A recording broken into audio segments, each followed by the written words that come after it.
네, 제가 강론을 하게 됐습니다.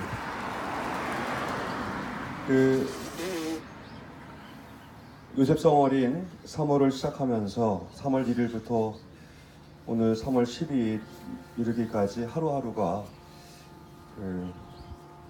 제 마음에는 여러 역사적 사건들이 겹쳐졌어요. 아시다시피 3.1절 기념해서 일본 대사관 앞에서 위안부 할머니들의 평화적인 해결을 촉구하는 천주교 행동 미사가 있었지요. 공교롭게도 그날 광화문 일대를 뒤덮은 태극기, 일명 태극기 부대라고 하는 태극기 부대라고 하면 안 될 것 같아요. 성조기 부대. 그 사람들 왜 그 성조기를 들고 나와서 남의 나라 깃발로 이렇게 난동을 부리는지 모르겠어요. 또 하나 특이한 것은 이스라엘 국기 또 왜까지 나와? 난 꼭 물어보고 싶었어요. 물어볼 용기가 없고 맞아서 폭행을 당할까봐. 예배당 신자들 하겠나요 혹시? 네, 그렇다고 얘기하죠. 개신교 신자들이라고 했는데 어쨌든 99주년이었죠. 내년이 3.1 운동 100주년이 되는 해인데 올해가 4.3 70주년이 되는 해이고, 그래서 명동성당 포스트홀에서도 강호일 주교님을 비롯해서 4.3 심포지움을 했는데, 그 4.3 항쟁에 촉발된 사건은 바로 70년 전 3월 1일 관덕정 앞에서 3.1 운동을 기념하는 행사 때문에 시작된 거였죠. 그런 것들이 이렇게 겹쳐져서 오버랩이 돼서 생각이 났었습니다. 또 구럼비 발파된 날이 3월 7일. 그날도 마치 어제 일처럼 기억이 새록새록 올라왔습니다. 마지막 순간까지 김성환 신부님 그 발파 현장 밑에서 몸을 숙이고 은신에 있다가 어떻게든 발파를 막아보려고 하셨던 모습이 눈앞에 선하고, 저는 트라이포드 꼭대기에 올라가서 제 직선거리에서 한 20m 앞에서 발파되는 현장을 목격하게 되었고, 그날 그 시간이 다시 그냥 되살아나는 느낌이 있었습니다. 어제였죠? 어제는 후쿠시마 핵발전소가 터져서 지금까지도 그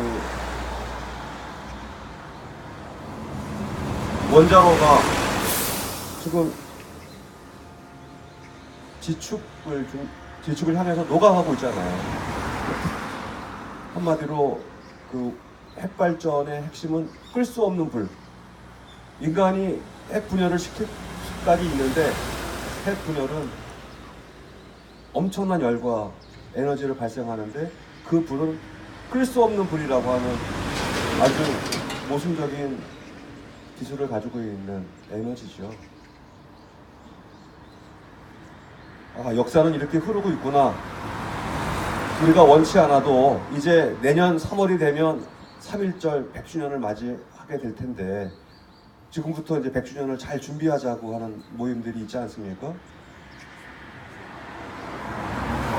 저는 3.1절을 생각하면 물론 여러 가지 묵상할 것들이 많이 있지만, 그 3.1운동 선언문 누가 표안을 만드는지 아시죠? 이광수. 근데 이분은 친일 일명 사전에 올라와 있는 사람이에요. 이게 우리 민족이 겪고 있는 정말 모순적인 상황을 단적으로 보여주는 사례라고 저는 생각이 듭니다. 친일 인명사전을 펼치면 한때 그 선언문에 같이 기명을 했던 33인 중에 대다수가 다 친일로 돌아섰죠. 아예 처음부터 한일합방 당시에 을사오족을 비롯해서 왕실 관료라고 하는 사람들은 자기를 받고 은사금을 받아서 챙겼죠. 나라 팔아먹은 대가를. 초기부터 그렇게 그 민족과 나라를 팔아먹고 그것을 자신의 영달을 위해서 살았던 사람이 있는가 하면 초기에는 그렇게 열성적으로 독립을 위해서 목숨을 바쳤던 사람들이 나중에 친일로 변절하게 되죠. 근데 그 과정에서 보면 친일했던 분들은 대단히 영리했던 분들이고 똑똑했던 분들이고 시대 징표를 잘 파악했던 분들이에요. 한마디로 현실주의자들이었던 거죠. 그분들은 절대로 조선은 독립할 방법이 없다고 판단했기 때문에 친일로 돌아선 거죠. 오히려 이상주의자들, 철없는 사람들, 이런 사람들만 그냥 만주벌판에서 그 또 중국에서 쫓겨다니면서 그렇게 독립운동을 하는 멍텅구리였던 사람들이 있어요.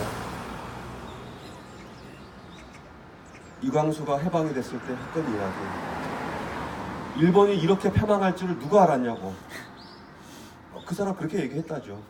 그래서 이광수가 자기 친일 행적을 면책받기 위해서 했던 작업 중에 하나가 아시는 분들은 계시겠지만 우리 백범일지 아시죠? 백범일지가 총 3번에 걸쳐서 개작이 됐는데 3번째 개작품이 이광수가 쓴 거예요. 많은 문헌학자들이 그 초판, 재판본에 없는 이야기들이 3번째 첨가가 되는데 그 3번째 첨가되는 부분들이 대표적으로 나의 소원 3가지가 있는데 이것이 3번째 개작판에 나옵니다. 첫 번째, 두 번째 판에는 없던 얘기예요. 근데 이 백범일지 3번째 판을 46년도에 내놓게 되는데 그 개작을 누가 손을 봤느냐? 이광수 씨가 손을 보고 백범일지를 한마디로 윤색하면서 자신의 친일 행적을 면책해 달라고 하는 거래를 한 것이 아니냐 하고 역사학자들이 얘기를 하고 있죠. 역사의 물결은 도도하게 흘러가죠. 우리에게는 그냥 오늘 하루가 어제와 다를 바 없는 일상이라고 생각하지만 우리는 오늘이라고 하는 역사의 무대에 살고 있는 거죠. 역사는 토인비가 얘기했듯이 도전과 항전의 기란관계에 있는 갈등 구조에 있는 무대인 것이죠. 도전이 있는데 항쟁을 포기한 현실주의자가 있는가 하면 이 도전을 이겨낼 수 있다고 끝까지 신념을 가지고 있던 사람들이 이 역사의 무대에 2가지 부류의 사람이 있었던 거죠. 오늘 복음은 도전 앞에 절망하지 않고 꿈을 잃지 않았던 한 남자의 얘기를 합니다. 이 남자의 얘기를 좀 깊이 들여다본다면 이런 거예요. 이 사람은 기득권자였어요. 아쉬울 게 없는 사람입니다. 특히 헤로데가 영주로 있었던 왕실 관리였어요. 이 사람은 왕 정도의 그 무소불위 권력은 없었겠지만 그래도 왕실 관리로서 남들이 누리지 못하는 특권을 누리고 있었던 사람임에 분명하죠. 이 사람은 자기 집이 가파르나움이었던 것 같아요. 예수님이 계시는 곳까지는 하루 이상의 거리가 있었던 것 같아요. 그렇죠? 이 사람이 예수님을 만나러 올 때 어떤 마음으로 왔을까? 아마 이랬을 거예요, 사람들이. 가봐야 뭐합니까? 왕실 관리가 주인님이 예수님을 만난다고 해도 예수님이 청탁을 들어줄까 말까 뭐 확신도 없는데 가봐야 무슨 일이 딱 부러지게 있겠습니까? 무슨 보증이 있는 것도 아니고 이 아이는 죽어가는데 차라리 죽어가는 아이 옆에서 인정을 지켜주는 게 더 현실적이지 않겠냐고 그런 얘기를 안 들었겠습니까? 또 본인이 그런 생각 안 했겠습니까? 하지만 그래도 지푸라기라도 잡는 심정으로 예수님을 만나러 간 거잖아요. 그리고 예수님이 완곡하게 거절하죠. 그런데도 예수님 바지가랑이를 붙잡고 죽어가는 우리 아들한테 좀 와달라고 부탁을 하잖아요.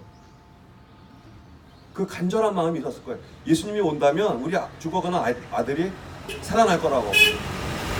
아마 이 아버지의 믿음을 보시고 아들은 살아날 거라고. 가라고.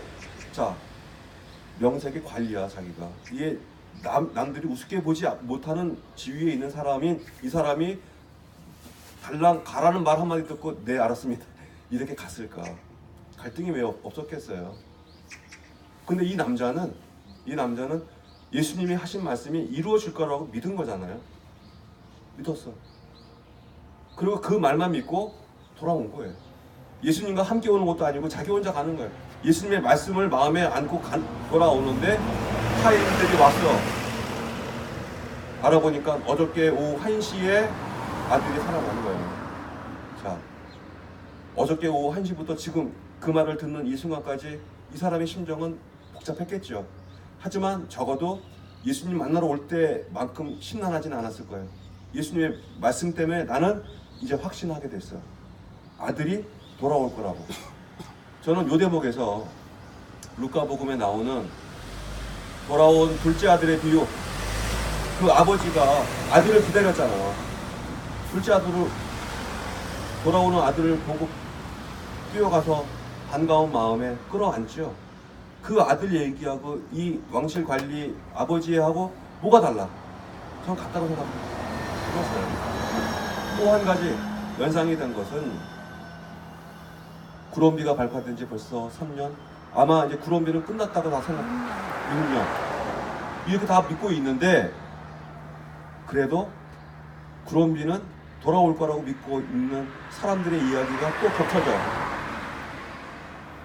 우리는 비록 몇 명 되지 않고 한 줌도 되지 않는 사람들이 모여서 믿지 않는 사람들 눈에 볼 때는 이게 뭐 하는 건가? 라고 생각할지 모르겠지만 이 미사야말로 저는 가장 거룩한 저항이라 생각해요. 아멘. 그리고 우리가 이렇게 미사를 하는 이유는 너희들은 다 끝난 싸움이라고 생각할지도 모르고 이제 구론비는 돌아올 일이 없을 거라고 생각한다 하더라도 우리는 구론비가 우리에게 되돌아올 그날이 반드시 올 거다. 그걸 믿기 때문에 우리는 이 미사의 의미를 담고 우리 미사를 하루도 빠뜨릴 수 없다고 우리는 이렇게 우리의 믿음을 이런 방식으로 고백하는 것이 아닐까.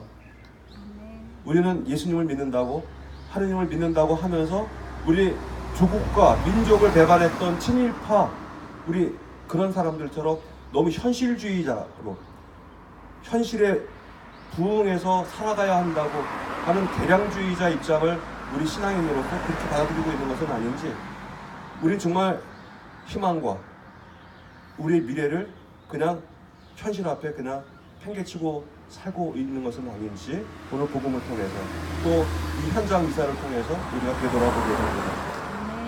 잠시 성경 말씀 묵상하겠습니다.